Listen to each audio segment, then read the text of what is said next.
Language is one of the fundamental dynamics in the composition of a culture. The power of a nation is directly proportional to the power and richness of its language and thought. A perfect command of language and the ability to engage easily in dialogue with others protect a person from outside influence. Language is an important tool for humankind in our efforts to better understand the cosmos and events both holistically and analytically. From every aspect, language plays a defining role in the formation of our culture. Language is not only a means of speech and thought. It is a bridge with the significant function of bringing the wealth of the past to our day and conveying today's heritage and our new compositions to the future. All of the cognitive, intellectual, and scientific reserves and riches of a nation can become eternal only by means of a language powerful enough to embrace this heritage as a whole, a heritage that has descended from the ancestors and taken new forms in the hands of today's generations. The more richly and colorfully a nation can speak, the more they can think. The more they can think, the broader is the span their speech can reach. Every single society leaves behind what they speak and think today for its validity to be probed, tested, and protected by future generations. In this way, a huge reserve of experience and learning are saved from being wasted. What was right or wrong in the past is compared with the rights and wrongs of today so that we do not tread the same path and suffer from the same errors. This is valid for all nations of the world. The capacity of a language to express a thought is related to the level of development it has achieved, and a thought can become the instrument by which the language is tuned to this level of development.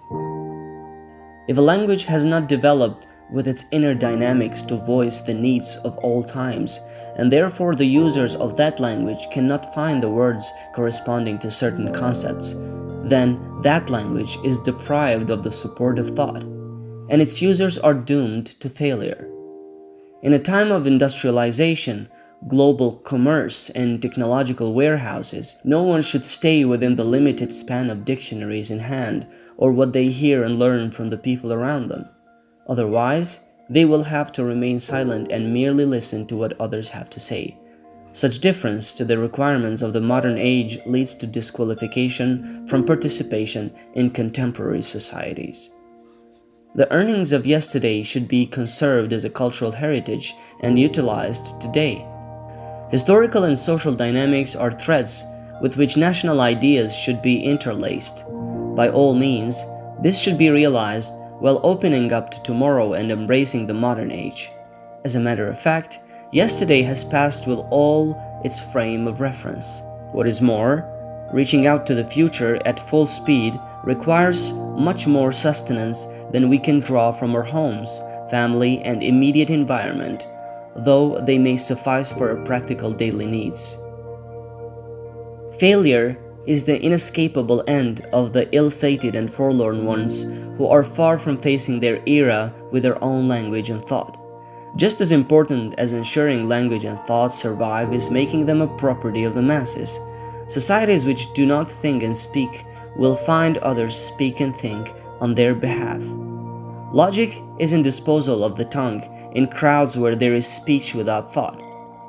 Those unfortunate ones who cannot put what they think into words are slaves of their incapability. Although not in great numbers, there are still self-confident thinkers who can elaborate their thoughts.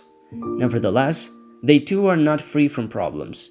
In many countries, those who look like the elite from the outside are in truth alien to their own society. The majority in their society respond to this elite with an inner opposition, for they do not trust them, and their thoughts are perceived as nothing more than mere fantasy and imported views.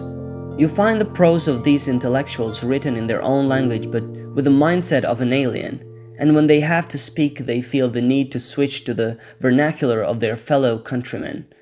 Thus, they travel in between several worlds in their inner presence, in a state of multiple belongings to different realms at the same time.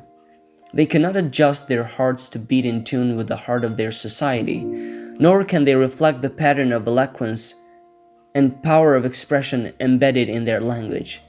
It would be naive to expect some sort of valuable service from such people who are entrapped in contradictions within their personal world of thought.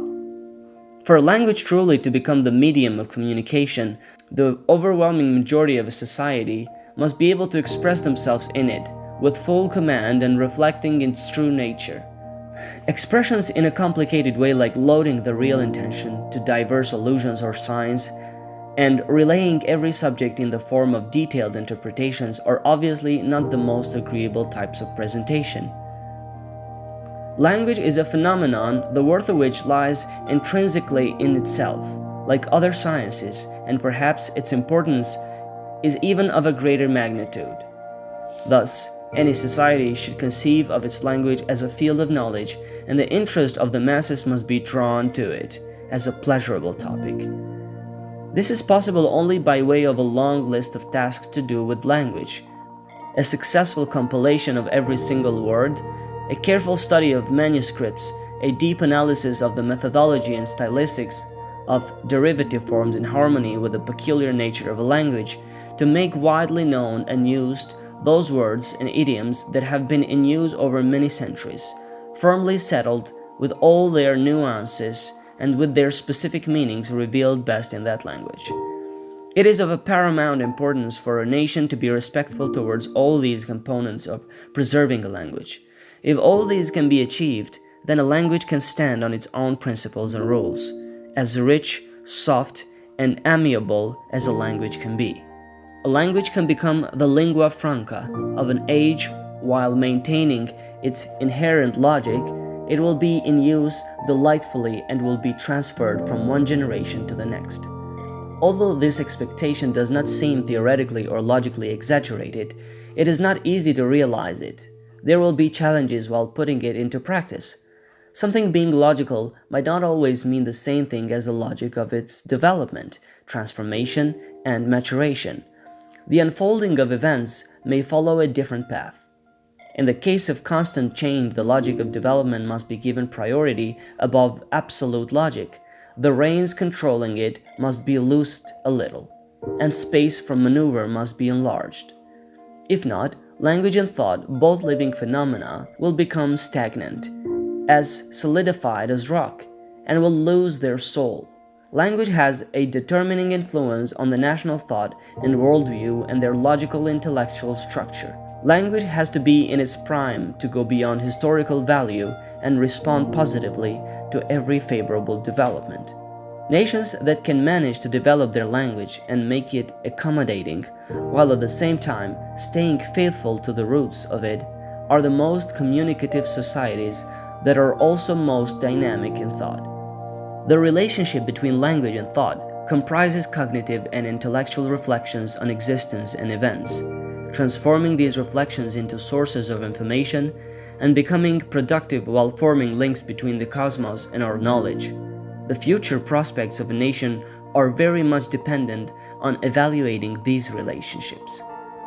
We should not cast everything that is old into oblivion, nor turn our face to the past and close our doors to what is new.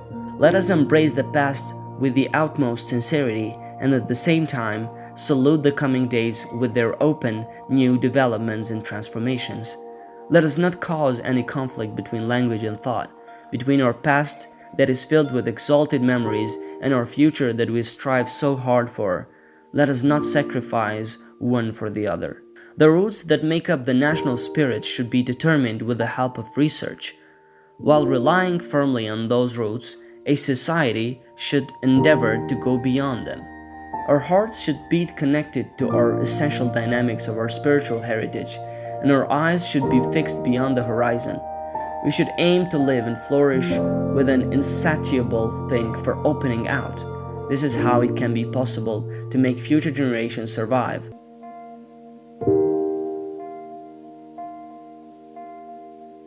Those generations to whose sake we should bind our existence.